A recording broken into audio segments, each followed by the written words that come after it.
नमस्कार, आप देख रहे हैं जौनपुर टुडे और मैं हूं शुभम अग्रहरी। छात्रों, जैसा आप सभी को पता है कि महाराष्ट्र में भारतीय जनता पार्टी ने प्रचंड बहुमत हासिल किया है, लेकिन प्रचंड बहुमत हासिल करने के बाद भी अभी तक मुख्यमंत्री किसे बनाना है इसका निर्णय नहीं हो पाया है। मतगणना को हुए लगभग 2 दिन बीत चुके हैं और आज तीसरा दिन है, लेकिन अभी तक एनडीए की तरफ से इस बात की कोई जानकारी नहीं दी गई है कि मुख्यमंत्री कौन बनेगा, कौन नहीं बनेगा। जी हाँ, आपको बता दें कि इस बार के महाराष्ट्र विधानसभा चुनाव में एनडीए गठबंधन ने पूरी तरह से विपक्ष का सुपड़ा साफ कर दिया है।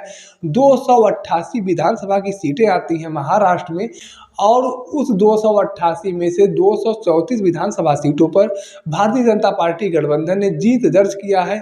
और उसके बाद अगर विपक्ष की बात किया जाए तो विपक्ष के द्वारा सिर्फ 50 सीटें जीती गई हैं और उसके बाद बचे 4 सीटों में 4 निर्दलीय उम्मीदवारों ने भी जीत दर्ज किया है, जिस हिसाब से होता है कुल 288 सीटें। लेकिन बड़ी बात यह है कि इतना बड़ा प्रचंड बहुमत मिलने के बाद भी 30 घंटे से ज़्यादा हो चुके हैं और अभी तक भारतीय जनता पार्टी गठबंधन की तरफ से मुख्यमंत्री का चेहरा साफ नहीं किया गया है। किसको मुख्यमंत्री बनाया जाएगा, इस पर कोई क्लियरिफिकेशन नहीं दिया गया है। और बड़ी बात यह है कि आज महाराष्ट्र सरकार का कार्यकाल भी खत्म होगा, यानी कि आज से अब महाराष्ट्र में राष्ट्रपति शासन लागू हो जाएगा।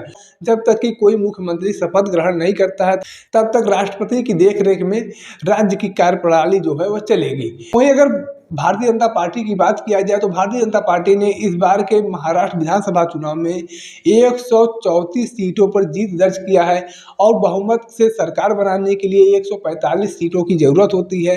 तो ऐसे में कहीं ना कहीं ये कहा जा सकता है कि महाराष्ट्र में सबसे बड़ी पार्टी जो है वह भारतीय जनता पार्टी है और कहीं ना कहीं भारतीय जनता पार्टी की तरफ से पूरी कोशिश किया जाएगा कि इस बार भारतीय जनता पार्टी का ही कोई नेता मुख्यमंत्री बने।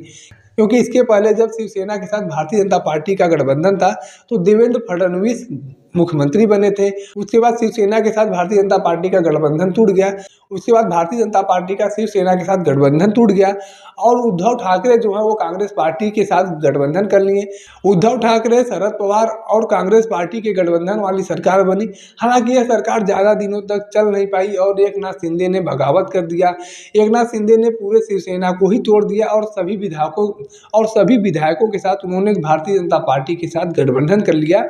और उसके बाद माना जा रहा था कि अब फिर से भारतीय जनता पार्टी की सरकार बनेगी, देवेंद्र फडणवीस को मुख्यमंत्री बनाया जाएगा। लेकिन यहाँ पर हुआ कुछ उल्टा, एकनाथ शिंदे को मुख्यमंत्री बनाया गया। अक्सर ऐसा देखा गया है कि जो व्यक्ति एक बार मुख्यमंत्री रह चुका है उसको उसके नीचे का पद नहीं दिया जाता है, लेकिन महाराष्ट्र में देवेंद्र फडणवीस को पहली बार उप मुख्यमंत्री भी बनाया गया और देवेंद्र फडणवीस जी ने सहर्ष इस पद को स्वीकार भी किया था। और तभी से माना जा रहा था कि अब अगली बार जब विधानसभा चुनाव होगा तो भारतीय जनता पार्टी देवेंद्र फडणवीस को मुख्यमंत्री बना सकती है और यही चर्चा अब बहुत ही तेजी से चल रही है।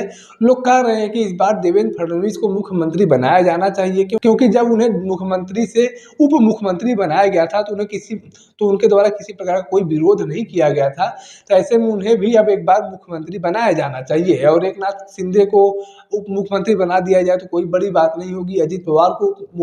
अजित पवार को उप मुख्यमंत्री बना दिया जाए तो कोई बड़ी बात नहीं होगी। लेकिन देवेंद्र फडणवीस का सम्मान जो है होना चाहिए। लेकिन अभी तक एनडीए गठबंधन की तरफ से किसी भी व्यक्ति के नाम का घोषणा नहीं किया गया है। लोग अटकलें लगा रहे हैं कि देवेंद्र फडणवीस को मुख्यमंत्री बनाया जा सकता है, क्योंकि भारतीय जनता पार्टी ने अच्छी खासी मार्जिन में सीटें जीती हैं।